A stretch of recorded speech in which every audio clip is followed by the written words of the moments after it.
So the question is, two equal positive point charges are separated by a distance 2a.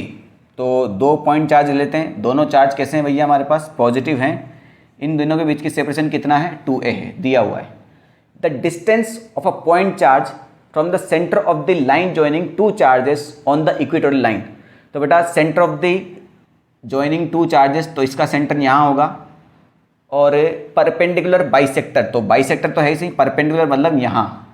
The distance, तो यहाँ से लेकर यहाँ तक की डिस्टेंस, तो हम इसको मान लेते हैं d. At which force experience by a test charge q naught, यानी यहाँ पर टेस्ट चार्ज रखा हुआ है क्यू नॉट, इसके ऊपर फोर्स कैसा है, मैक्सिमम. इस a बाई रूट एक्स, यानी आपको जो d है, ये जो डिस्टेंस है, ये a बाई रूट एक्स दे रखी है, तो इसको मैं यहाँ लिखता हूँ d is equal to a by root x, ये गिवन है. तो आपको x की वैल्यू बताना है इस क्वेश्चन में. कुछ नहीं करना, पहले फोर्स निकालना है, फिर मैक्सिमम फोर्स की कंडीशन लगानी है. मैक्सिमम फोर्स की कंडीशन आपको पता होगी. फोर्स निकालने के बाद वो फोर्स जिसके रेस्पेक्ट में वेरी कर रहा है, उसके रेस्पेक्ट में उसका डिफरेंशिएट करके जीरो करना पड़ता है. D F by D X is equal to zero, आपको याद होगा जब हमने एक चार्ज को दो पार्ट में डिवाइड किया था फोर्स मैक्सिमम के लिए. ठीक है, अभी आएगी वो. तो पहले इस चार्ज पर मुझे फोर्स निकालना है बेटा, है ना. पहले मुझे यहाँ इस पॉइंट पर कितना निकालना है, फोर्स निकालना है. तो बेटा दो चार्ज हैं तो सुपरपोजिशन लगेगा, दो डायरेक्शन आएगी फोर्स की, यानी आपको क्या करना पड़ेगा, उसका वेक्टर एडिशन करना है. ये क्यू चार्ज है, तो बेटा ये क्यू चार्ज इस क्यू नॉट चार्ज को इधर की तरफ रिपेल करेगा. ठीक, ये डिस्टेंस भी हमें नहीं पता है, मगर ये डिस्टेंस 2a और ये बिल्कुल बीच सेंटर पे है, तो ये डिस्टेंस आपकी a हो जाएगी और ये वाली डिस्टेंस भी आपकी a हो जाने वाली है.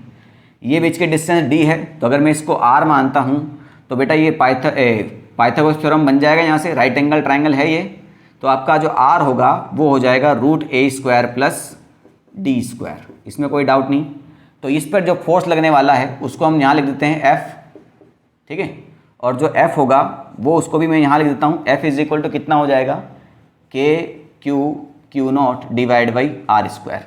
इसमें कोई डाउट नहीं. ठीक, अब दूसरे चार्ज के लिए लेते हैं बेटा. दूसरे चार्ज की वजह से भी ये चार्ज किधर रिपेल की तरफ होगा, दोनों पॉजिटिव चार्ज है तो ये इधर ही रिपेल होने वाला है, और ये डिस्टेंस भी r है. तो भैया दोनों चार्ज हैं, उन दोनों बीच की डिस्टेंस वापस r हो गई, तो वापस फोर्स भी कितना हो जाएगा आपका, f ही होने वाला है. f की वैल्यू वापस ये रही, r की वैल्यू भी यही है. अब देखो बेटा, अगर ये दोनों फोर्स किसी x एक्सिस और y एक्सिस पर होते तो कोई दिक्कत नहीं थी, मगर ये ना x एक्सिस पर है कम्प्लीटली, ना ही y एक्सिस पर है. तो सीधी सी बात है, अगर वो x एक्सिस पर नहीं होता और y एक्सिस पर नहीं होता तो हमें उसके कॉम्पोनेंट करने पड़ते हैं. और कॉम्पोनेंट के लिए सबसे इंपॉर्टेंट चीज़ जो हमें चाहिए वो है एंगल. हमारे पास यहाँ एंगल भी नहीं है, तो किसी न किसी को एंगल मानना पड़ेगा. मैं मान के चलता हूँ कि ये एंगल थीटा है, तो बेटा r और a के बीच का एंगल थीटा है, तो इस r और इस a के बीच का एंगल भी थीटा ही होगा. अगर ये एंगल थीटा है तो आप समझ सकते हैं कि ट्रिग्नोमेट्री आपको आसानी से आती है. ये भी एंगल आपका थीटा होगा, ये एंगल थीटा है तो ये एंगल भी आपका थीटा होगा. ठीक है, बात समझ में आ गई. ठीक, अब हमारे पास फोर्स है, थीटा है, तो इसके कंपोनेंट हो सकते हैं आराम से. इस पॉइंट को मैं यहाँ लिख देता हूँ. f का जिस एक्सिस के साथ थीटा एंगल बनता है, जिसके साथ थीटा एंगल बनता है उसके साथ आता है आपका f cos थीटा, और उसके परपेंडिकुलर आता है f sin थीटा. कई बार बच्चे गलती करते हैं, इस f sin थीटा को नीचे बना देते हैं. नहीं भाई, जिसके कंपोनेंट हो रहे हैं वो कंपोनेंट के बीच में होना चाहिए ये. तो f sin थीटा इधर और f cos थीटा इधर होगा, तभी तो इन दोनों के बीच में f आएगा. सिंपल सी बात है. इधर भी वापस f है और थीटा है, तो इसका इधर वाले के कंपोनेंट में आएगा भैया f cos थीटा, और वापस ऊपर ही आएगा f sin थीटा. ऊपर ही कितना आएगा आपका, f sin थीटा. तो बेटा f भी बराबर थीटा ही बराबर, तो ये कैंसिल्ड आउट हो गया. यानी नेट फोर्स जो होगा वो किस डायरेक्शन में है आपका, y डायरेक्शन में है. यानी जो आपका नेट फोर्स होगा वो हो जाएगा 2f sin थीटा. अच्छा, बहुत सारे डेरिवेशन में देखा होगा आपने कि इंटीग्रेशन करना पड़ता है f sin थीटा का. यहाँ पर हमने एज इट इज जोड़ दिया. क्यों? क्योंकि यहाँ पर हमारे पास जो चार्जेस हैं वो फिक्स नंबर के हैं. दो चार्ज हैं तो एक चार्ज के दो कंपोनेंट होंगे, मतलब एक चार्ज के जैसे एक फोर्स आएगा उसके दो कंपोनेंट होंगे, तो यहाँ पर चार कंपोनेंट होंगे, उनमें से दो कट जाएंगे, दो बचेंगे. तो भैया फिक्स नंबर ऑफ कंपोनेंट है तो जुड़ते हैं. इन्फिनिटी होते, अगर यहाँ पर चार्ज इन्फिनिटी होते तो फिर इंटीग्रेशन करना पड़ता है. समझिए बात को. अब एफ नेट निकाल लेते हैं सिंपली.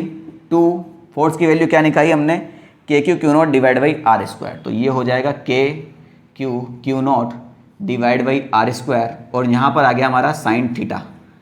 तो समझिए बात को. आर तो हमने लिख ही सकते हैं हम, आर की तो कोई दिक्कत नहीं है हमें. तो नेट फोर्स हो जाएगा आपका 2 के क्यू नॉट डिवाइड बाई, एक कांस्टेंट है ये हो जाएगा आपका root A square plus D square, sorry square है तो आर का स्क्वायर करेंगे तो रूट हट जाएगा, ये हो जाएगा आपका ए स्क्वायर प्लस डी स्क्वायर। कोई डाउट इसमें नहीं। साइन थीटा हमने खुद माना है तो साइन थीटा की वैल्यू हमें पुट करनी पड़ेगी उनके टर्म में जो हमें ऑलरेडी क्वेश्चन में दिया हुआ है। तो थीटा ये रहा बेटा, ये एक ट्राइंगल है वापिस, ठीक। साइन थीटा क्या होता है, परपेंडिकुलर बाई हाइपोटेनस। तो थीटा के सामने जो होता है वो होता है परपेंडिकुलर, ये होता है बेस और ये होता है हाइपोटेनस। तो परपेंडिकुलर बाई हाइपोटेनस ये हो जाएगा आपका D by small r, D by small r. Small r आपका वापस ये हो जाएगा, ठीक है। तो स्मॉल आर का आपका रूट है तो रूट को मैं ए स्क्वायर प्लस डी स्क्वायर का पावर 1/2 लिख सकता हूँ। ये मैंने क्यों लिखा, क्योंकि यहाँ ए स्क्वायर प्लस डी स्क्वायर का पावर 1 है, वहाँ ए स्क्वायर प्लस डी स्क्वायर का पावर हाफ है। जब बेस सेम होता है तो पावर्स ऐड हो जाती है, यानी जो हमारा नेट फोर्स होगा वो हो जाएगा 2k/Q0 d divide by A square plus D square का पावर 3/2। ये तो हमारा निकल के आया नेट फोर्स, ये हमारा क्या निकल के आया, नेट फोर्स। अभी हमें मैक्सिमम की कंडीशन निकालना बाकी है। तो नेट फोर्स है तो भैया मैक्सिमम की कंडीशन क्या होती है आपकी, dF divide by dx is equal to 0। X क्या होता है यहाँ पर, जिसके रेस्पेक्ट में आपका फोर्स क्या कर रहा हो, वेरी कर रहा हो। अब समझिए बात को, ए तो कांस्टेंट है, ए कांस्टेंट है, 2 कांस्टेंट है, के भी कांस्टेंट है, चार्ज भी कांस्टेंट है, Q0 भी कांस्टेंट है। सिर्फ यहाँ पर डी ऐसा एकमात्र है जिसकी वजह से ये फोर्स वेरी करेगा। अगर डी नीचे आ जाता है तो फोर्स का वैल्यू अलग होगा, क्योंकि आर की वैल्यू चेंज हो जाएगी यहाँ से। भाई आर किसके ऊपर डिपेंड कर रहा है, ए और डी पर। डी कम आया तो आर की वैल्यू चेंज, डी ऊपर गया तो आर की वैल्यू चेंज, डी यहाँ आ गया एकदम से तो फोर्स 0 हो जाएगा। समझ रहे हो बात को, यानी यहाँ पर जो फोर्स कंप्लीटली वेरी कर रहा है वो किसकी वजह से कर रहा है, डी की वजह से। यानी यहाँ पर वेरिएबल कौन है, डी है। तो यहाँ पर इसका किसके रेस्पेक्ट में कर देंगे हम, इसका डिफरेंशिएशन डी के रेस्पेक्ट में डिफरेंशिएशन इसका कर देंगे, डी डी। बात समझ में आ गई, ठीक है। तो डिफरेंशिएशन क्या करना है आपको पता है, मैं यहाँ पर दोबारा पूरा टर्म नहीं लिखूँगा। जब डिफरेंशिएशन करते हैं तो कांस्टेंट टर्म सारी की सारी बाहर आ जाती है। तो कांस्टेंट टर्म क्या होगी, 2 कांस्टेंट, के constant, Q constant, Q0 constant, ये चारों टर्म बाहर आ गई। डी वेरिएबल है, हमने माना है अभी और हमने प्रूव भी किया है। यहाँ पर भी डी वेरिएबल है, यानी ये पूरा टर्म भी वेरिएबल हो गया है। यानी आपका 2k/Q0 ये तो बाहर आ जाएगा और ये बचेगा d/dd। इसको अच्छा करते हैं, यहाँ x ही मान लेते तो x हो जाता वहाँ पर। चलो कोई नहीं, यहाँ पर सब जगह d हो रहा है। ऐसा करिए आप इसको यहाँ x मान लीजिए, ये x हो जाएगा, ये अच्छा फिर x तो इसमें दिया हुआ है ऐसा सोली, इसको y मान लीजिए। सो y हो जाएगा, ये यहाँ सब जगह y कर लीजिएगा तो यहाँ पर आपका dy/dy हो जाएगा, ये है ना। और ये हो जाएगा y divide by A square plus Y square का power 3/2 is equal to 0। I am really sorry, मगर कोई दिक्कत नहीं है, आप उसको डी भी रख सकते हैं, जो भी आपकी इच्छा हो, ठीक है। ये पूरा टर्म 0 के नीचे गया, खत्म। यानी आपका y और ये वाला टर्म बचा है। तो बेटा ऊपर भी वेरिएबल नीचे ही वेरिएबल, यानी आपका d/dx ऑफ वो u/v वाला फॉर्मूला लग जाएगा। अब u/v वाला फॉर्मूला आपको पता होना चाहिए, d/dx या फिर d/dy जो इसके भी रेस्पेक्ट में है, ये u/v होता है। तो क्या होता है बेटा, नीचे वाले को छोड़ा जाता है, du/dx किया जाता है, माइनस ऊपर वाले को छोड़ा जाता है और dv/dx किया जाता है, डिवाइड बाई v² किया जाता है। बात समझ में आ गई। चलिए तो नीचे वाले को छोड़ेंगे, इसको हम यहीं नीचे वाले को छोड़ा, यानी a² प्लस y² का पावर 3/2 हमने छोड़ दिया और y का डिफरेंशिएट किया y के रेस्पेक्ट में, तो भैया dy/dy/1 हो जाएगा, माइनस u यानी मैंने हम y को छोड़ दिया, इसका डिफरेंशिएशन किया तो बेटा जब x का पावर n होता है तो पावर्स आगे आती है और एक पावर कम हो जाती है। तो यहाँ पर ये हो जाएगा आपका 3/2 पावर आगे आ जाएगा, सो इंटू 3/2 और a² प्लस y² का पावर हाफ रह जाएगा। एक सेकंड करते हैं, इसको यहीं से इरेज ही कर देते हैं। ये सारी चीज़ें तो आपने लिखी ली होगी, इसकी कोई ज़रूरत नहीं है हमें, ठीक है। यहीं से इसको इरेज करते हैं और फिर यहीं पे इसका आंसर लिखेंगे। इन सब चीज़ों की हमें अब कोई आवश्यकता नहीं है, ठीक। चलिए तो यहाँ पर हमारा क्या है भैया, ये हो जाएगा a² प्लस y² का पावर 3/2 इंटू 1 माइनस y, पहले इसका किया तो 3/2 a² प्लस y² का पावर 1/2। अभी हमारे पास y भी वेरिएबल बचा हुआ है, तो बेटा इसका भी तो करना पड़ेगा ना, नॉर्मली आपको पता होना चाहिए। तो ए स्क्वायर कॉन्स्टेंट है 0 और वाई स्क्वायर का हो जाता है आपका 2y इज इक्वल टू क्या करना है हमें 0 के बराबर। और नीचे यहाँ पर लगा देते हैं हम इसका ए स्क्वायर प्लस वाई स्क्वायर का पावर कितना है बेटा 3/2। इसका भी क्या लगने वाला है स्क्वायर। तो बेटा ये तो कुछ भी हो इंटू 0 करेंगे तो ये तो आंसर 0 आने वाला है।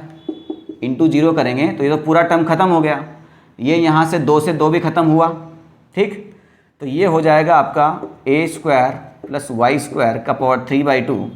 ये माइनस टर्म उधर चला गया तो ये हो जाएगा आपका 3y into Y Y square और ए स्क्वायर प्लस वाई स्क्वायर का पावर 1/2, ठीक है। ये पावर 1/2 है, ये पावर दोनों सेम दिखाई दे रहा है। इस पूरे टर्म को यहाँ नीचे लेके आइए। जब इस पूरे टर्म को यहाँ नीचे लेके आएंगे तो इसको हटा देता हूँ मैं यहाँ से। ये हो जाएगा आपका ए स्क्वायर प्लस वाई स्क्वायर का पावर 1/2। जब बेस सेम हो और डिवाइड में हो तो पावर सब्ट्रैक्ट होती है। तो 3/2 होता है 1.5 और 1/2 होता है हाफ। 1.5 में से हाफ गया तो 1, यानी ये पूरा टर्म बचेगा आपके पास ए स्क्वायर प्लस वाई स्क्वायर। और यहाँ है 3y स्क्वायर, ये उधर गया तो ए स्क्वायर हो जाएगा आपका 2y स्क्वायर। हमें y ही निकालना है तो y स्क्वायर हो जाएगा आपका ए स्क्वायर डिवाइड बाई 2। तो y की वैल्यू हो जाएगी plus minus a divide by √2। क्या हो जाएगा y की वैल्यू a डिवाइड बाई √2। तो हमें तो भैया इसी को इसके साथ ही कंपेयर करना था। तो जब इसमें कंपेयर करेंगे अपन तो x की वैल्यू कितनी आ जाएगी 2। x की वैल्यू कितनी आ जाएगी 2। यही है आपका करेक्ट आंसर।